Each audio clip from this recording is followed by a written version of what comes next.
Hola, muy buenas noches, ¿cómo les va? Estamos aquí un domingo más en Caníbales, el programa que conduce nuestro admirado Julián Guarino, y vamos a estar charlando con él, claro está, y con todo el equipo que ustedes tanto esperan cada domingo por la noche.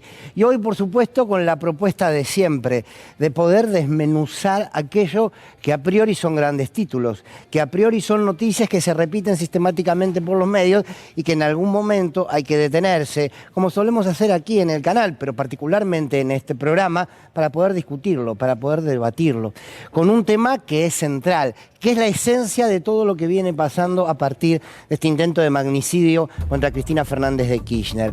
La esencia de esa noticia es el odio. Y ustedes dirán, otra vez vamos a hablar del odio, y sí, porque la verdad es que el odio se inyecta fácil, pero le cuesta bastante poder salir de un entramado social como está al día de hoy. Miren, justamente hoy, un 11 de septiembre de 1973, en Chile, había un golpe de Estado.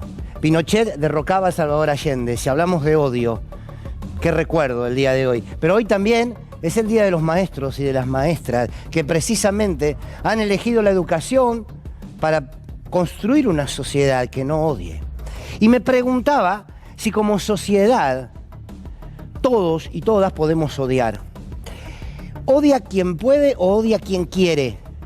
Y parece que es una pregunta sencilla o casi sin sentido, pero no lo es. Porque uno está convencido que odia quien puede, no quien quiere. Y algunos medios de comunicación trabajan sistemáticamente ese poder comunicacional dominante. Quizás también, no solo los medios de comunicación, otro tipo de instituciones trabajan en construir hombres y mujeres susceptibles de odiar, que estén predispuestos al odio. Y en eso se trabaja, Entonces, claro, van construyendo o se encuentran con hombres y mujeres que pueden sentir en su ser el odio. El odio como un sentimiento menor, sí, pero el odio no simplemente como bronca.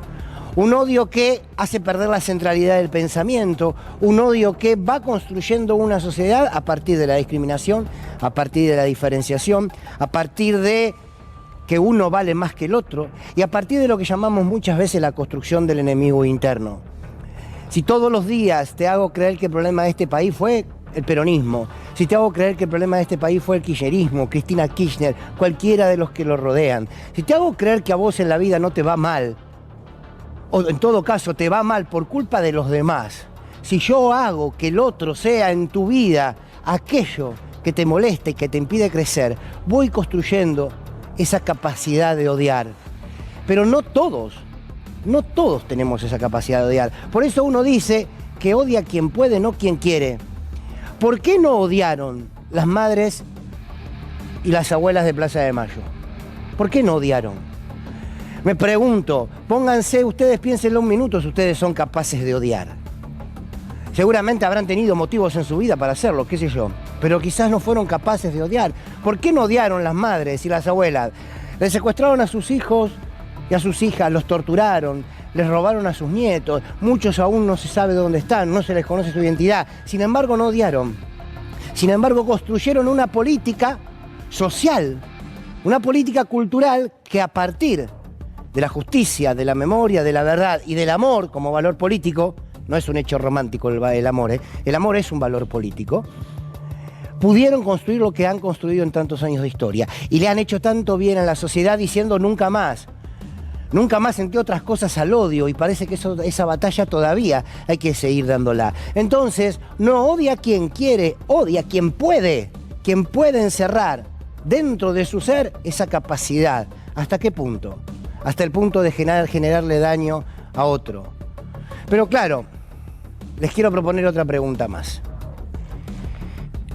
¿Qué es más fácil? Y voy a parecer un romántico de la política, pero llevémoslo a todos los escenarios de la vida. Los sociales, los culturales, los políticos y lo de las relaciones directas. ¿Qué es más fácil? ¿Odiar o amar? Y la verdad, ¿saben qué creo? Es simplemente una mirada, que es mucho más fácil odiar. Porque cuando uno ama un proyecto de país, cuando uno ama una sociedad donde todos tengan igualdad de oportunidades, cuesta mucho más generar una sociedad con igualdad de oportunidades. Es mucho más fácil crear la meritocracia. Es mucho más fácil creer en uno mismo, en el individualismo, en el sálvese quien pueda. Yo hago la mía, el resto, que se fije. Si pueden. Vamos pisándonos la cabeza. El neoliberalismo es, entre otras cosas, una cultura de sálvese quien pueda y una cultura que en esa lucha de unos contra otros va construyendo una sociedad. Vos cuando amás algo, alguien o una sociedad determinada, necesitas incluir. Tiene otra exigencia. Cuesta mucho más construir una sociedad donde cada vez se integren más. Entonces es mucho más difícil poder llevar adelante políticas que tengan que ver con el amor. Es mucho más fácil sentarse en un canal de televisión, en una banca, y desparramar odio, desparramar bronca, es lo más fácil que hay. Casi que es bastante más fácil poder insultar porque sí, que expresar algo positivo del otro. ¿Y esto qué es? ¿Que hemos nacido así? No. Nadie nace malo, nadie nace delincuente, nadie nace odiando. Nos construyen como seres con la posibilidad de ser todo eso. Insisto, cuando además quienes fomentan eso manejan el 85% de los medios de comunicación, y ni hablemos de ley de medios porque es como un tabú, ¿no? Bueno, entonces, ¿cómo se va a combatir esto, no? ¿Cómo se va a combatir? Entonces, odia quien puede, no quien quiere, pero además, el odio tiene cierta cobardía, encierra cierta cobardía, porque no hay nada, absolutamente nada, que le exija simplemente poder desparramar todas las miserias que en algún momento se le han metido adentro. Pero fíjense algo, cada vez que el odio se instaló en la sociedad, y se puede instalar culturalmente, se puede instalar económicamente, se puede instalar como quieran, cada vez que se instaló y tuvo su efecto concreto, esos mismos que construyeron el odio se corren de la escena y van hacia lo individual. ¿Vieron ahora que el que le disparó a Cristina es un loquito suelto? Todos dicen es un loquito suelto. Bueno, 2, 3 quieren. No es uno, son 2, 3, pero son loquitos sueltos. En esta idea del loquito suelto, en esta idea de individualizar en un sujeto, hombre o mujer, el problema, les quita responsabilidad. Los corre del escenario. Entonces los que estuvieron años desde el periodismo, por llamarlo de alguna manera, atacando permanentemente, estigmatizando, persiguiendo, ahora dicen nosotros no tenemos nada que ver, es un loquito suelto. Miren, ¿se acuerdan? Hay algunas frases que les quiero mostrar para sintetizar lo que en realidad es una construcción de un microrrelato que se da todo el tiempo. ¿Escucharon la frase alguna vez? ¿El pobre es pobre porque quiere? Es la misma lógica. Hay un modelo que empobrece, hay un modelo que margina, hay un modelo que concentra el capital en manos de unos pocos y empobrece a las mayorías. Cuando vos ves a la pobreza cada vez más visible, que se organiza, que lucha, que exige, salen los mismos que generaron la pobreza y ¿qué te dicen? El pobre es pobre porque quiere. Otra vez el individuo. Se corre lo social para dejar a un hombre o una mujer parado solo. Vos sos responsable de lo que te pasa. Si no tenés trabajo es porque no querés trabajar. Y aparece la individualidad. Vamos a la dictadura, a esos años de la dictadura cívico-militar y eclesiástica, hoy recordando el atentado a la vida y el golpe de Estado en Chile. ¿Se acuerdan de la frase algo habrá hecho? ¿Se llevaban a alguien del barrio, algún vecino, alguna vecina? Bueno, algo habrá hecho, otra vez. ¿El problema de quién era? De ese sujeto, como del pobre, que es pobre porque quiere. No hay una sociedad, no había un poder que secuestraba, que desaparecía. No estás vos solo. El loquito suelto. Algo habrá hecho, por eso se lo llevaron. El pobre es pobre porque quiere.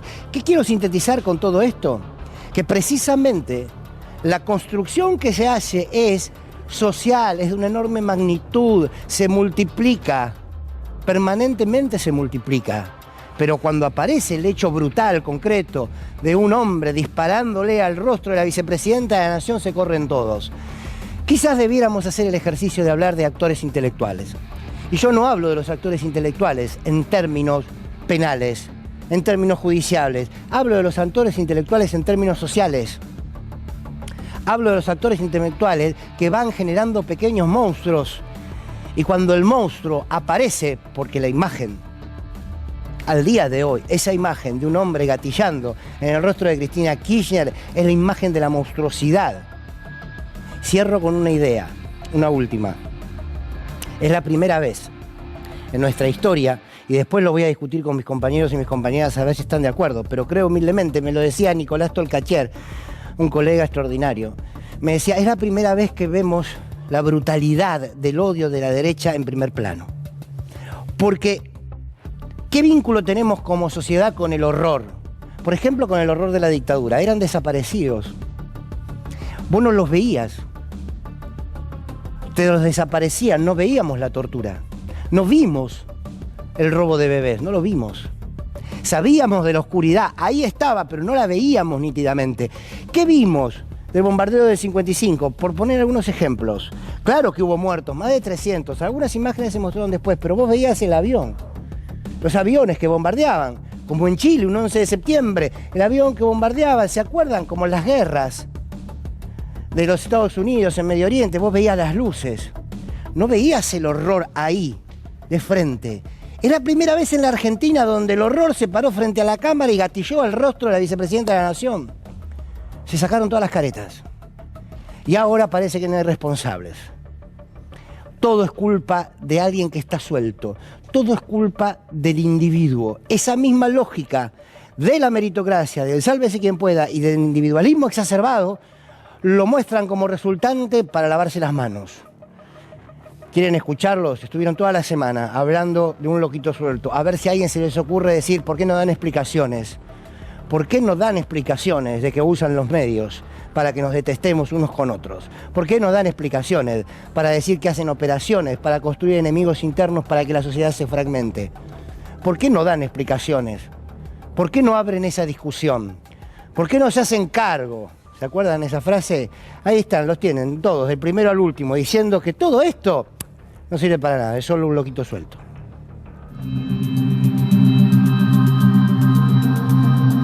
Hubo un intento de atentado contra Cristina Kirchner. Hay una persona detenida. Un loco suelto que anda buscando 15 minutos de fama. Raro loco suelto. Actuó solo como un llanero solitario, un lobo solitario. Así detenían a Brenda Uliarte, 23 años, la novia de Fernando Sabac Montiel. El raro loco suelto. Un loco suelto. ¿Seguro el próximo sos vos, Alberto? Tené cuidado. Y dicen no tener nada que ver. Porque, digamos, un loquito suelto. Estamos en presencia de una especie de loco suelto. No es un loquito sueldo, como dijo alguno. Sabac Montiel y su novia aparentemente tienen vinculaciones con el espacio Revolución Federal. Nosotros hablamos de Revolución Federal. Días atrás acá hay una foto que publican ellos en las redes sociales que dicen con gente del equipo de Patricia Bullrich. Hay un lobo solitario. Lobo solitario. Hoy en día estamos viendo que esto parece ser el acto de lo que se llamaría un lobo solitario. Sí. Pensar que debajo de mis pies está la mafiosa más grande de la nación argentina. Debajo de sus pies. ¿Qué lugar es este, chicos? La casa de la vecina de Cristina. ¿Cómo llegaron hasta el departamento de esta mujer? Estudios sobre el atentado a Cristina. ¿Se cree o no se cree? 62,5% descreimiento. Más del 62% de la gente 60 y pico % de la gente no lo cree. cree que este fue un atentado armado. Quieren tapar la realidad con esta pantomima como lo puso en el tweet. No digo que sea artificial, digo que es de una opereta. Están todos locos, o sea, es el atentado de los copos de nieve. Estamos con los copitos. Todo es un circo. Porque una porción enorme de la sociedad argentina ya no le cree, pero no esto, nada. Todo es bizarro, es un montaje. ¿Por qué si nadie estaba señalándolos? ¿Por qué si nadie estaba poniendo el foco en ellos, salieron a exponerse de esta manera? Del raro loco suelto. De un enajenado. Lobo solitario. Es un circo freak. Bueno, es un loco suelto, es un circo. Bienvenidos, compañeros y compañeras. Gallego, Natalia, Úrsula, Pedro, Lili, ¿cómo va? Bueno, ¿qué hay detrás de querer instalar esto de que es un loquito suelto? ¿Quién arranca? Se quedaron todos. Yo creo que para arrancar un poco y romper el hielo, siempre intentan segmentar o cortar las causas, ¿no?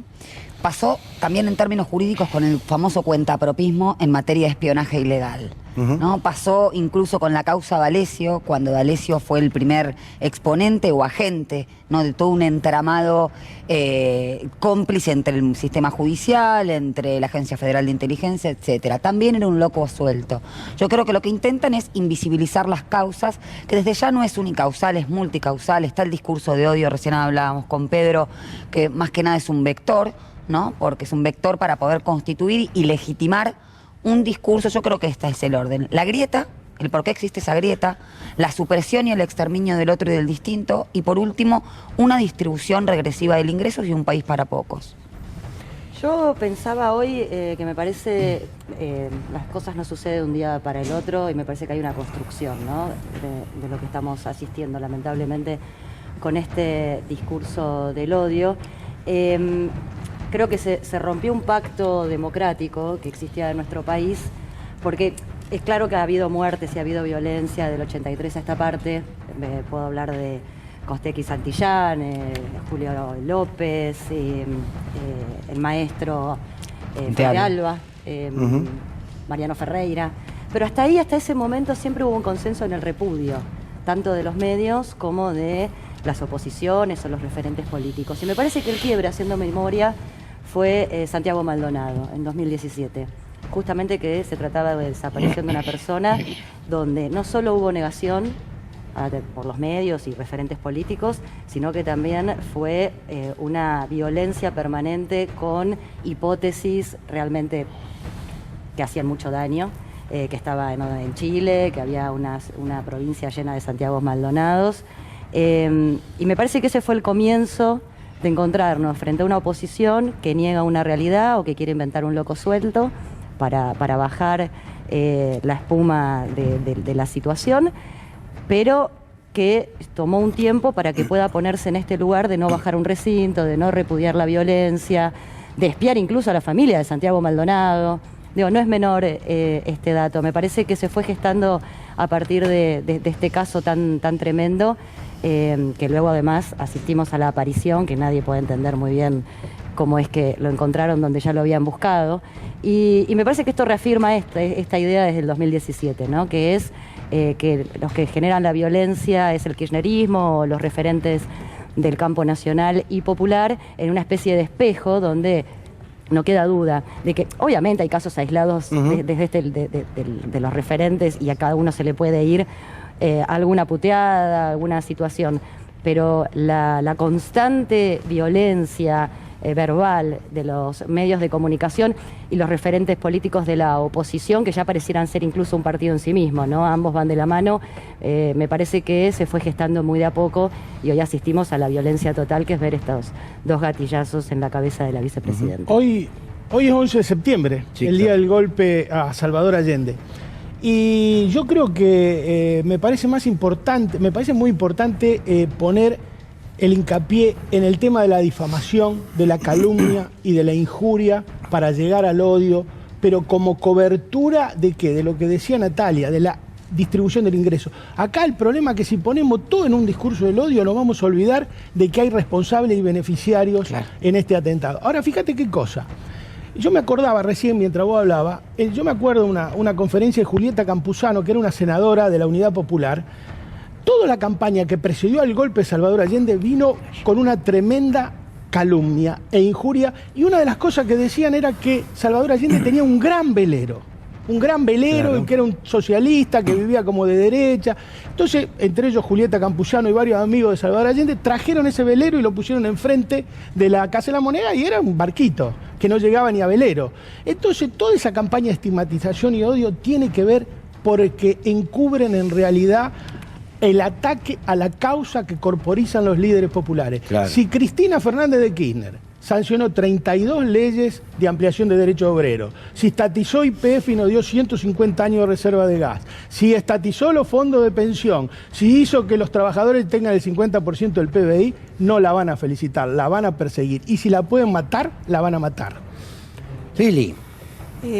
Antes que nada, quiero un solidario abrazo con nuestra compañera Daniela Ballester, amenazada con estas cuestiones que tienen que ver con el odio. Y cuando en Twitter decíamos, bueno, son capaces de decir que es un invento tuyo para ser más famosa. Y ella, con todo criterio, me dijo, no lo van a poder decir porque antes de decirlo en la tele fui y hice la denuncia. Claro. Y esto que le pasa a Daniela es aquello de lo que estamos hablando. Y más allá de toda, o sobre todo por toda esta construcción, hay algo que me parece importantísimo y que nos interpela, Fernando querido, que es, no se detuvo la violencia en el momento en que las primeras cuestiones empezaban a aparecer. Miramos como gobierno a otro lado.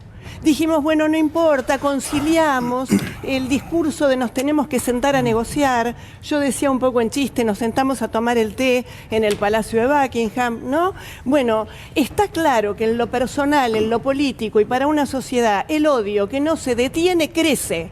No se termina por sí mismo, no se cansa, crece, se alimenta con su propia sangre. Y estamos en un momento donde ya el monstruo está gordo de tanta sangre que le dejamos comer. Lo tomo para dentro de un ratito, ¿no? Si no se le lavó la cara a ese odio, claro, está muy bien. Gallego. Sí, yo, digamos, esta teoría del lobo solitario que ellos plantean va a surgir de una investigación bien hecha. Porque decir de antemano que es un lobo solitario es lo mismo que decir que pertenece a una organización armada. O sea, digamos, concretamente hay una jueza que interviene y un fiscal que interviene. Yo supongo que si ya podemos anticipar que hay chats que vinculan a la pareja de este señor con una relación con Patricia Bullrich, claramente no estamos hablando de un lobo solitario, sino que es uno que abandonó la manada, o hizo lo que la manada le manda. Entonces, me parece que lo que hay que profundizar en la investigación es dejar de decir pelotudeces, ¿no? O sea, porque, digamos, es sencillo, si esto no es tan complicado. O sea, lo tenemos registrado en la televisión, se vio todo perfectamente. La vecina del piso de arriba de Tesanos Pinto, de la casa de Cristina Fernández de Kirchner, recibió a algunas de las personas que están vinculados a este grupo que anda con el algodón dulce dando vueltas por la calle, que me hace acordar mucho a los primeros días de Lee Harvey Oswald, antes de que le adjudicaran concretamente el atentado de Kennedy, que nunca se probó concretamente que hubiera sido él. Y también, digamos, crearon la imagen del lobo solitario y después se demostró que prácticamente es imposible que el atentado hubiera surgido en los términos de una persona única y que no había un complot y una organización atrás. Sumo algo muy chiquito. Entonces pero... me parece que, con esto termino, con esto me parece que decirlo del lobo solitario es como decir, qué sé yo, el colectivo que me deja en la esquina, no tiene ninguna importancia. O sea, lo que importa ahora es el juez. Espero que la investigación que se está llevando a cabo no la maneje Roa y el diario Clarín. Bueno, otro de los ahora lo retomamos, claro está, todo esto lo vamos a seguir analizando, pero otro de los temas importantes que pasa en este momento en la Argentina tiene que ver con la economía y tiene que ver con la gira del ministro de Economía, y allí está el conductor de este programa, Julián Guarino, desde los Estados Unidos, haciendo un trabajo excelente, pasándonos toda la información de qué va la cosa en el país del norte. Julián, ¿cómo va? Buenas noches. Vamos a la fama este pibe. Sí, exactamente. Lo escuchaste al gallego, ¿no? Te das cuenta. Por supuesto, ¿cómo no escuchar al gallego? Es casi una pasión ya en este momento. Bueno, el abrazo enorme en la distancia, para todos, para las y los caníbales, aquí en esta noche en Washington. Muchísimas gracias, Fernando, también por estar allí. Es un honor realmente tenerte en el programa. Yo me siento un caníbal más, en este caso suelto por el mundo, pero siguiendo al ministro de Economía, a Sergio Massa, en lo que es, creo yo, un punto importante, ¿no?, a tener en cuenta, que lo ha traído hasta aquí, que es la negociación con el Fondo Monetario Internacional. No es el primer día de Sergio Massa en los Estados Unidos, ya ha encadenado prácticamente 5 jornadas, mañana va a ser la 6ª, donde quizás lo más importante va a pasar aquí, muy cerquita, a mis espaldas, la Casa Blanca. Bueno, a la derecha de donde estoy yo, es decir, a la izquierda de su pantalla, a unos 300, 400 metros, está primero primero el Departamento del Tesoro, esto es el Ministerio de Economía de los Estados Unidos. Ahí, entre otras cuestiones, lo que va a mantener Sergio Massa es un encuentro con David Lipton, un viejo conocido de la Argentina, era director interino del Fondo Monetario Internacional cuando el gobierno del expresidente Macri tomó el préstamo de casi 46.000 millones de dólares y bueno, se va a encontrar Sergio Massa en el día de mañana. ¿Para qué? Bueno, para contarle las novedades de la Argentina, claramente Lipton las tiene, y por otro lado, lo que va a ser la antesala de un encuentro aún más relevante, como va a ser la reunión con Kristalina Georgieva, la directora gerente del Fondo Monetario Internacional. Eso va a ocurrir a las 2 de la tarde del día de mañana, también muy cerquita de aquí, a unos 400 metros, y la idea allí es, en principio, la intención del gobierno, cerrar un acuerdo, establecer algún tipo de consenso con el Fondo Monetario Internacional, un consenso que se viene trabajando en los últimos días. Los equipos técnicos prácticamente no han descansado, durante todo el fin de semana han trabajado también.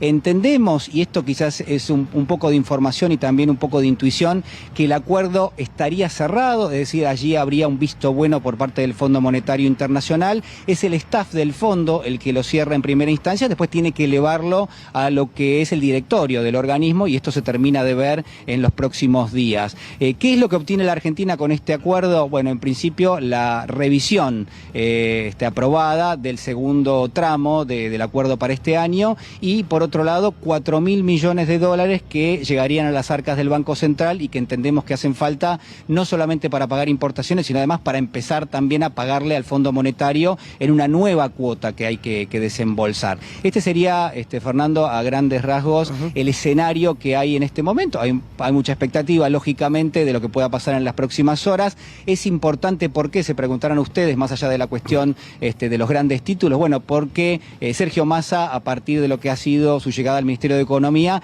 ha logrado frenar lo que era la escalada del tipo de cambio, la devaluación y la corrida cambiaria que se había puesto en marcha, y creo que eso eventualmente podría tener un impacto en términos de que los precios también vayan desacelerándose, ¿no? Ahí está, me parece, una de las claves. ¿Cómo sigue, Julián, la agenda del ministro de Economía?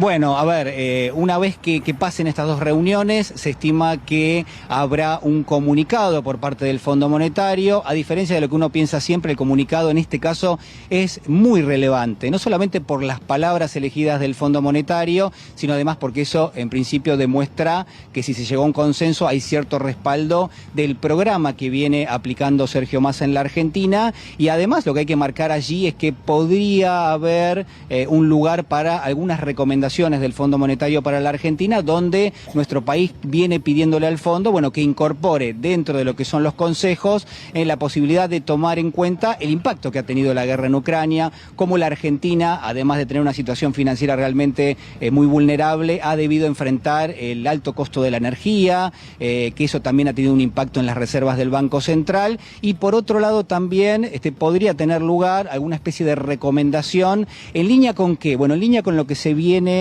comentando bastante en los últimos días. Esto es la intención del ministro Massa de enviar al Congreso un paquete de leyes dentro de lo que es el presupuesto, el presupuesto de la ley principal, por supuesto, se va a analizar para el 2023, donde el espíritu de ese presupuesto va a tener cierta progresividad. ¿Qué significa esto? Bueno, que podría empezar a revisarse qué cantidad de fondos públicos destina el gobierno nacional para darle exenciones impositivas a muchísimas empresas en la Argentina, cosa que mucho no se sabe. Casi 2,7 puntos del Producto Bruto en términos de exenciones impositivas es lo que contiene el presupuesto. Bueno, por lo menos que eso se discuta en las tablas. Y por otro lado también, ustedes recuerdan lo que se ha planteado ya hace algunos días, que es el intercambio de información. ¿Entre quiénes? Bueno, entre los organismos recaudatorios de los Estados Unidos y de la Argentina, a partir de lo que son muchísimas cuentas bancarias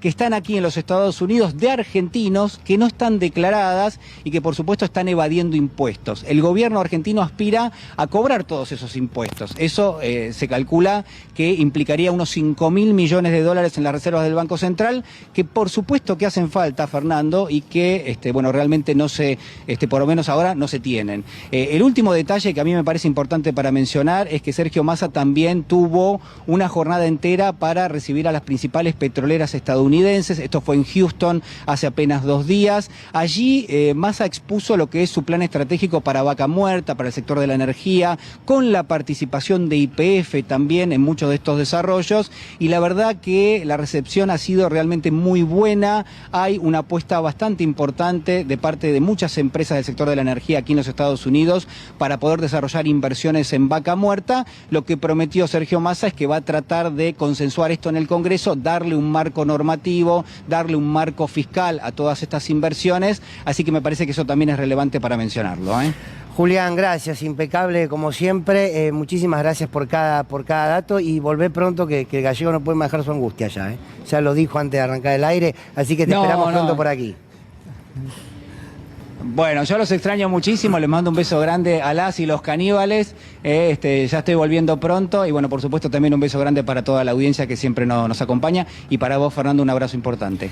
Gracias, Julián, igualmente. Bueno, ahí estaba, Julián Guarino con toda la información de lo que está pasando con Sergio Massa en los Estados Unidos, porque recién lo decíamos aquí en la mesa, y me acerco ya al resto del equipo que se suma, que en el fondo de todo esto es la economía. El fondo es quién se queda con la torta en la Argentina, en el mundo. Y para eso, el odio como móvil, ¿no? Amado Bodú, Juan Alonso, muy buenas noches, ¿cómo les va? ¿Cómo estás? Muy buenas noches. ¿Cómo vinculás? Bueno, vos lo has vivido, ¿no? Lo que genera, por ejemplo, cuando se tomó la decisión de terminar con la CFJP, la reacción, donde ahí también se empezó a construir, ¿no? Un relato, y que tenía que ver con un relato de odio, pero por las decisiones económicas. Sí, claro. Cuando se habla de esto del odio, por supuesto que la disputa política es la disputa por el sentido de las palabras también, ¿no? Claro. Pero me parece que si hacemos mucho eje en el tema del odio, podemos estar perdiendo de vista el fondo de la cuestión. Aparece el odio cuando aparece la pelea por la distribución del ingreso. Y la figura que representa eso es Cristina Fernández de Kirchner. No desde hoy. Te diría de mínima desde el 2008, cuando empezó la disputa de sectores concentrados, exportadores, por los dólares, por quedarse con los dólares y con el ingreso de las argentinas y los argentinos. Vos fíjate que hay etapas, por ejemplo, en los 90 no hubo odio en la Argentina. Sin embargo, se estaban destruyendo los puestos de trabajo, se estaban destruyendo los ingresos de la sociedad, se estaba destruyendo el aparato industrial de Argentina. Y ahí no había odio.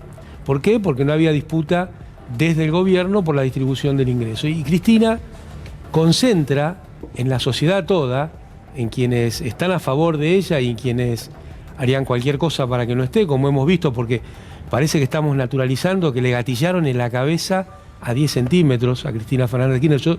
Esto lo quiero decir porque parece que pasan los días y todo se diluye, ¿no? Y parece que en este discurso, en los discursos que están apareciendo, se pierde de vista la confrontación. Y es una confrontación material.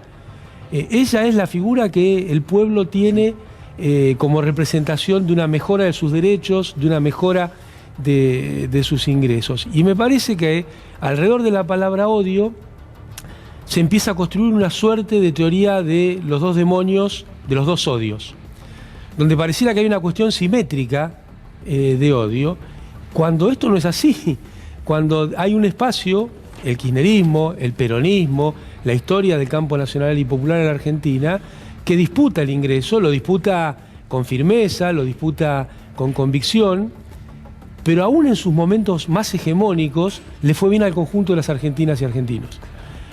Cuando Cristina dijo hasta luego en el 2015, no había ningún sector de la vida socioeconómica argentina que no estuviera sensiblemente mejor que en el 2003, cuando empezó Néstor Kirchner. Entonces ahí no hay ningún odio.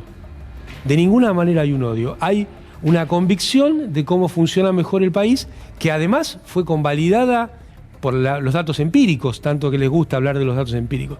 Ahora, empezar con la estigmatización, empezar con... Mirá, hubo una cadena de razonamiento que también pasó desapercibida.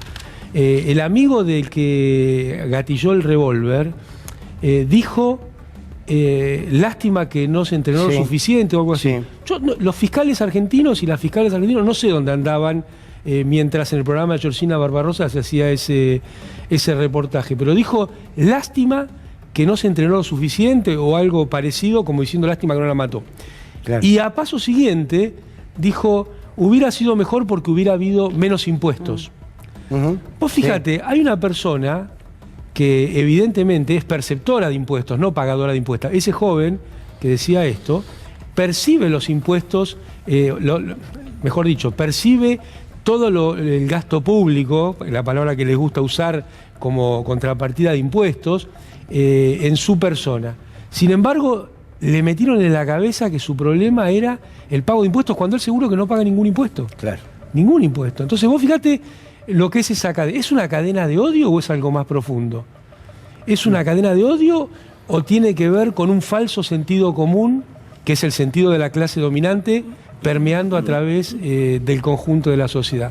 Entonces es a esta situación a la que nos estamos enfrentando, y creo que si no se caracteriza correctamente, vamos a volver a volvemos mejores. Sí. Donde el volver mejores significa no enfrentar las cosas tal cual son. Y cuando la sociedad no está dispuesta al discurso público y a enfrentar las cosas tal cual son, lo más probable es que se agraven. Nuestro gobierno le lavó la cara al préstamo de Mauricio Macri. Y entonces desarticuló el discurso público alrededor de qué significa el endeudamiento en la República Argentina. Claro. ¿Qué grados de libertad pierde la sociedad cuando hay un endeudamiento con el Fondo Monetario? Entonces, me parece que más allá de que quien está en el gobierno tiene que tomar decisiones y van sucediendo cosas que van acotando la posibilidad de tomarla, es importante plantearle al conjunto de la sociedad lo que está sucediendo para que esto no sea una espiral que vaya en el peor de los sentidos. Juan, estás trabajando muy de cerca todo lo que está pasando con la investigación. Hay nombres que ya se conocen, seguramente otros que se van a conocer con el tiempo, porque lo que se está buscando es si hay algo detrás. Vos que venís siguiendo, ¿cómo no analizás esto? Mirá, me parece que estamos viviendo un resurgimiento del fascismo en la Argentina. Incluso de fascistas que no saben qué fue el fascismo. Muy loco, ¿no? Porque uno analiza el discurso de estos personajes, lo hacía muy bien Juana Morín y Ariel Sack en el programa que nos precedió. Aparecen estos personajes en escena, no tienen un discurso, si se quiere, uniforme, articulado, ni siquiera pueden algunos articular un sujeto y predicado aparentes lumpenes también. Pero me parece que lo que hay de fondo es algo sumamente peligroso. Ellos viven, por lo que pudimos notar claramente desde que empiezan a intervenir en redes sociales y territorialmente en la provincia de Buenos Aires, en Cava fundamentalmente, con no poca complicidad de la Policía Autónoma de la Ciudad de Buenos Aires, en diversos actos, desde mayo hasta acá, nos damos cuenta que esta gente vive en una especie de alucinación de que estamos en una República de Weimar, 1918, 1933, Alemania, previo al resurgimiento de lo que fue, al nacimiento de lo que fue Hitler en el poder. Y viven en con simbología nazi, divulgando mensajes de odio de forma sumamente articulada. Si yo tuviese que resumir en estos pocos días, creo que pasaron 10 días del intento de asesinato, nada menos que de la vicepresidenta de la Nación Argentina. A esta hora, antes de llegar al canal y un poquito antes de llegar al piso, vi el resto de los canales. Ningún canal de televisión abierta y de cable de la Argentina, salvo C5N, está investigando el tema o tratando de seguir la investigación sobre el intento de homicidio de la vicepresidenta de la Nación. Eso es también un mensaje en sí mismo. Este es el único canal que sigue el caso y lo sigue detenidamente. Y todavía no aparecen los vínculos con un sector de la política, más allá de lo que las redes han contado. Sí, yo creo que, mira, estos dos sujetos, esta pareja, ¿no? Fernando Sabac Montiel, sí, y Brenda Uliarte, son el emergente de una narrativa del odio, claro, que va mucho más allá. ¿Por qué? Porque las conexiones políticas que tienen esta pareja son al menos con dos grupos de ultraderecha. Grupos de ultraderecha que entraron al edificio, yo insisto, al edificio donde vive la vicepresidenta de la Nación, y estuvieron en la casa de la vecina de la vicepresidenta de la Nación. En esos días en que la policía de la ciudad decía, de alguna manera, articular, entre comillas, la seguridad del barrio de La Recoleta, que después terminó en una represión. ¿Represión en contra de quién? En contra del kirchnerismo, en contra del Frente de Todos, en contra del peronismo que ellos detestan. Claro. Y la actividad en redes y la actividad territorial, yo me traje, después si querés lo podemos contar, la cantidad de hechos que ellos protagonizan, desde un acto violento en la Quinta de Olivos, hasta las bolsas mortuorias, hasta amenazarla de muerte a Cristina frente al Instituto Patria, poner la guillotina, es un largo etcétera que tiene vinculaciones con otros grupos. Ahora, están por encima de ellos. Hay otra cuestión, me parece, que pasa demasiado desapercibida. Todo lo que le hicieron a Máximo Kirchner el día que fue a ver a su madre. Sí. Ni más ni menos, porque que sea diputado no, es poco relevante para que un policía te corra, te insulte, te corra en una marcada desproporción de armas, ¿no? Una persona armada y otra no, insultándolo. Ahí también, ¿dónde estaban los fiscales de la Argentina? Hubo un hecho más que creo que todos y todas lo escuchamos, que tuvo que ver con un audio. Vieron que hace poquito se vieron las imágenes de esta misma persona, Sabac, a 1 metro y un poquito más de Axel Kicillof. Y quiero recordar el audio de la policía de la Ciudad de Buenos Aires, donde dicen, está el gobernador de la provincia como un militante más. No lo estoy vinculando directamente, pero digo, lo que es todo el contexto, ¿no? Vos, Gallego, hace unos días decías, perdóname, Nati, bueno, de alguna manera adelantaste, lamentablemente, esto que iba a suceder. ¿Crees que han cambiado las cosas, que han cambiado las circunstancias? Más allá de la seguridad de Cristina Kirchner, digo, las posibilidades de que esto se repita. No, yo creo que se inauguró la temporada de caza. Está claro de que esto es una escalada complicada. Yo no tengo ninguna duda de que ojalá que, digamos, esto cese, pero, digamos, no veo desde ningún lugar, por lo menos desde el lugar de la oposición o de los controles institucionales, que haya una respuesta clara con respecto a esta persecución. Digamos, está claro que hay muchos que se hacen los distraídos, miran para otro lado, y otros por omisión dolosa están de alguna manera certificando de que este tipo de acciones, bueno, de hecho están diciendo de que el atentado fue armado. Pero de hecho se trata de una policía que está financiada y busca en el presupuesto, justamente. Una policía que ha pasado agentes, desde la Policía Metropolitana, la Agencia Federal de Inteligencia. Y yo insisto en este tema de la sistematicidad. Porque cuando hay que juzgar o evaluar o investigar la utilización del Estado en términos integrales y sistemáticos, ya sea el Estado puesto al servicio de la persecución judicial entre el 2015 y el 2019, o el terrorismo de Estado, siempre se intenta el juzgamiento de los delitos de manera aislada y también la investigación de los autores de manera aislada, es decir, cortar la relación causal, hacer una especie de torniquete. Y no por nada, hoy en día también una resignificación de un patrimonio simbólico fundamental para la Argentina, que son los derechos humanos. Y lo digo incluso desde el punto de vista del artístico.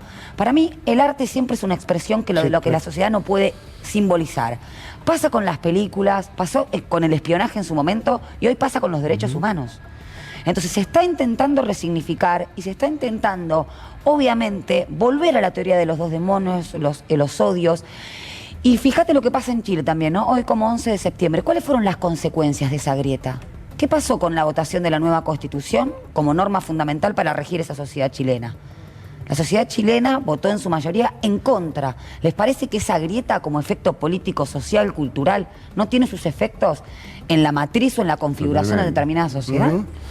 Bueno, ahí volvemos a lo que decía Lili, que también lo retomaba Amado. También, ¿qué pasa cuando vos administrás el Estado y tenés la posibilidad de ponerle un límite al odio?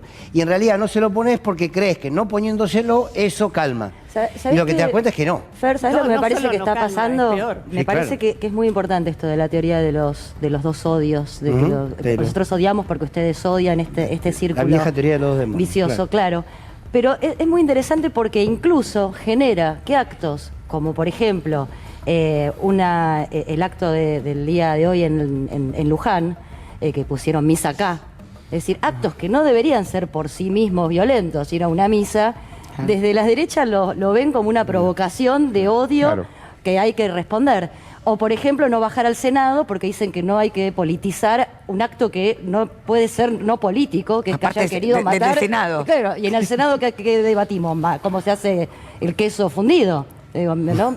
Entonces, hay que tener mucho cuidado porque cualquier situación que presentemos, y por eso digo también, y creo que hay que hacerse responsable, la poca acción de parte del gobierno frente al odio es porque cualquier mínima acción, mirá ustedes también cómo odian. Y me parece que esa es la línea, que van a seguir, es una línea muy peligrosa. Es ver la realidad con los Pero lentes digo, es tan de los que peligrosa, quieren aniquilarte. Amado, Claro, pero claro. han deshumanizado tanto a la vicepresidenta. Claro. Que estamos además asistiendo a un hecho que yo, por lo menos hablo por mí, me genera violencia, la dejo en mi casa, que es, espera, dicen supuesto atentado. Estamos bien, es decir, ya estamos negando incluso una imagen que se viralizó en todo el mundo donde vemos un arma a 10 centímetros de la cabeza de una vicepresidenta y dicen supuesto atentado. Digo, como vos decías al comienzo, los desaparecidos no los podíamos ver, nos imaginábamos lo que estaba pasando. Esto lo estamos viendo y salen los medios, que yo a esta altura de la Suaré creo que forman gran parte de los medios hegemónicos de la oposición, diciéndoles no pasó. Esto no pasó. Acá me perdone, pero un compañero de Jujuy me pasa algo que se lo agradezco a Juan, que es cierto. Dice, Gerardo Morales hoy cargó contra el oficialismo. Dijo, el gobernador de la provincia sostuvo este domingo que los partidarios del oficialismo deben admitir que los primeros cultores del odio fueron ellos. Bueno, pero acá hay un caso muy, muy claro que es lo que decía Lili, que se dejó engordar esto sistemáticamente. Y alguien que puede dar cuenta de eso son los dueños de este canal. O sea, ¿cuántos casos? Yo escuché a Cristóbal López decir que lo citó Mauricio Macri a la casa de Franco Macri, es decir, tiene que poner sus medios para perseguir a Cristina Fernández de Kirchner. O sea, fíjense la profundidad y los vectores que tiene esto direccionado política. No sé cuántos casos hay de alguien que diga que no, que es realmente muy destacable, de que diga que no y la persecución que sufrieron los dueños de este canal por no condenar a Cristina Fernández de Kirchner, y todo eso va escalando y termina en un atentado. En el año 2014, un fiscal de Santa Fe ya hizo pidió la detención de un productor autoconvocado que había pedido la desaparición de los Kirchner. Y en el año 2014, el líder del movimiento de gendarme sublevado contra la mala liquidación de sueldo, cuando Nilda Garré era ministra de Seguridad. Ministra de Seguridad, recorría el país, prodigando de que había que tomar represión contra los Kirchner. Digo, a ver, esto viene de largo. Y esto es muy cierto lo que dice Amado, y somos parte responsable nosotros también, que indultamos al macrismo, lo indultamos políticamente. Pero vos fíjate que terminan pidiendo pena de muerte para Cristina, porque ni siquiera lo hace genérico un diputado del macrismo. Sánchez. O sea, casi al mismo momento que alguien le gatilla un revólver en la cabeza, hay un diputado que pide la pena de muerte para Cristina Fernández de Kirchner. Y Luis Brandoni aparece en un canal de televisión diciendo que el kirchnerismo tiene que desaparecer. Con todo el peso que tiene la palabra desaparecer en la República Argentina, ¿no? Gerardo Milman, ex secretario de Bullrich, 2 días antes diciendo, ojo que no vaya a suceder que le haya un atentado a Cristina, y ya de alguna manera, pero además advirtiendo que podía ser una ficción. Por eso que el odio es un vector, como decía... Sí, igual tengo algo para discutirles después, que está bien que se lo dejó engordar. Ahora, ojo con ese límite, porque parece que nos estamos asumiendo parte de la culpa. Pero, perdón. Y algo tenemos, ¿eh? No sé, del odio del otro. Disculpámoslo, porque eso de... de no democratizar la palabra. No, del odio no, de haberlo dejado engordar. Cuando vos hablabas recién de lo que pasó con Chile, hace muy poquito le escuchaba a Pedro Brigger, que estuvo cubriendo, nuestro compañero con Eduardo Aliberti, y él contaba la cantidad de mentiras que se decían en relación a la nueva Constitución. Te van a sacar el departamento, si tenés 2 te van a sacar 1. ¿Le suena? Sí. ¿No? ¿Sonó? Porque me parece que acá hubo algún rum que con se Vicentín, le parecía bastante, ¿no? Somos todos Vicentina, acá lo tenemos a Pedro, somos todos Vicentina. La reforma de la Constitución bonaerense, los mismos argumentos. Por ejemplo, los mapuches se van a quedar con todo y van a venir a matar a todo el mundo. Tené cuidado si aprobás la Constitución. Me parece que hay una cuestión referida a lo que sucede con lo que se expresa a través de los medios, que se ha dejado engordar en todo sentido. Hay cosas que yo en lo personal desconozco, fusiones cuyo origen, la verdad, no entiendo, las desconozco. De hecho, hoy llegamos hasta aquí, con una concentración infame, obscena y con un gobierno que no ha tomado la decisión de decir yo regulo, pero no porque yo quiero. Hoy leía a alguna gente que decía no es con una ley penal con que se va a evitar el conflicto. Estamos de acuerdo, si hay alguien que con mucho amor por los abogados y abogadas trato de no judicializar porque además ¿a qué justicia llevamos la judicialización? Sí, claro. Igual, Lili, hay como dos planos. A mí me parece que ni el gobierno ni el kirchnerismo pueden ser responsables, los podemos responsabilizar, nos podemos responsabilizar del odio, porque es poner en la víctima la culpa. No. Y eso es patriarcal, eso hay una larga historia que no puede ser. Lo que sí es en el marco institucional en el que circula ese odio. Son como dos planos distintos para interpretar, me parece, este tema al cual arribamos. Aparte también creo que hay, se intenta poner a la política en un lugar raquítico. Cuando se apela a la ley, y lo digo como abogada, cuando se apela a la ley para resolver los conflictos que tienen que ver con la política, también se ensancha y se da más poder y se entroniza el poder judicial. Y esto lo digo, y salió una nota muy interesante en el Cohete que hablaba de la existencia de una ley antidiscriminatoria que pena y sanciona justamente la existencia de estas conductas o prácticas discriminatorias por motivos de raza, por motivos de opción política y demás. Es decir, ya tenemos las herramientas, incluso ponen el ejemplo de Bandera Negra, que creo que era la organización nazi en Mar del Plata, y las sanciones que existieron como para frenar a ese gordo que va ensanchándose. Digo, me parece interesante poner a la política en su lugar y no dejar que el Poder Judicial siga creciendo en ese aspecto, porque tenemos que son los jueces y las juezas las que dictan qué es el derecho. Eso es otra de las cosas. Pero para hacer eso hace falta una cosa, hay que cuidar los votos. Para enfrentar el odio y para hacer todas las cosas que hay que cuidar los votos y no dilapidarlo como lo dilapidamos nosotros. Yo creo que va por ahí. Es con votos. Y eso tiene que ver con la distribución del ingreso. No, pero antes de meternos en esto, quiero una pequeña acotación a lo que decía Natalia. Si tuviéramos un sistema judicial, y acá salvedad a los buenos y buenas juezas, ¿no? Un sistema judicial menos corrupto, que cumpliera con su función, esos jueces a los que les llegan estas causas dirían, no, macho, esto es un tema de la política, no, querida, este es un tema de la política, no me lo traigas a mí. Eso no lo hacen los jueces y las juezas. Bueno, es que todo lo contrario, lo toman y te tienen agarrada. Y no resuelven. Y esto pasa en lo personal, pasa con las madres protectoras, pasa con las mujeres violentadas y pasa también en lo laboral. En el fuero laboral. Sí, pero para cambiar eso hacen falta votos. Para cambiar esa justicia hacen falta votos y mayorías parlamentarias soldadas. Eso es lo que tenemos que ver. Y también decisión política. Decisión política. Digo, me parece, lo discutimos en varias oportunidades y damos siempre el ejemplo del aborto legal, seguro y gratuito que tanto hemos peleado y que nos hemos ido a casa pateando una lata y dijimos, bueno, tenemos que volver.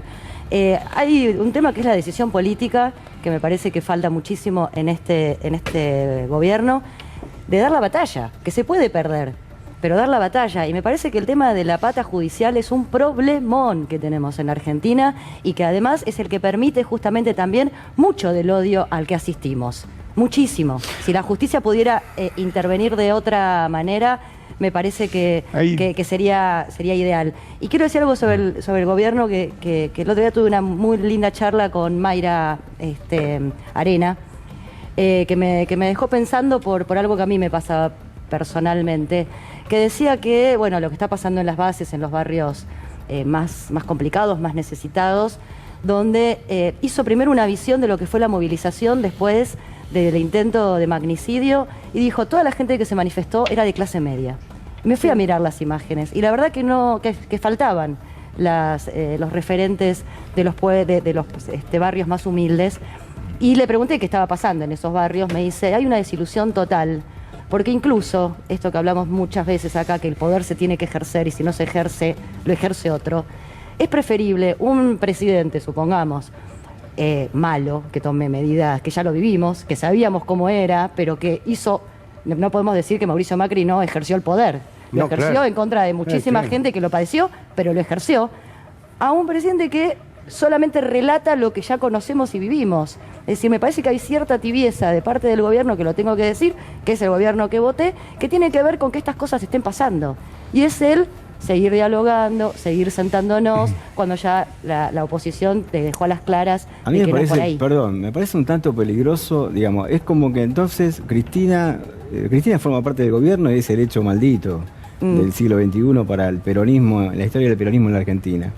Existieron Perón y Evita en el siglo XX y existe Cristina como hecho maldito claramente en el siglo XXI, sobre todo para mínimo 2 generaciones.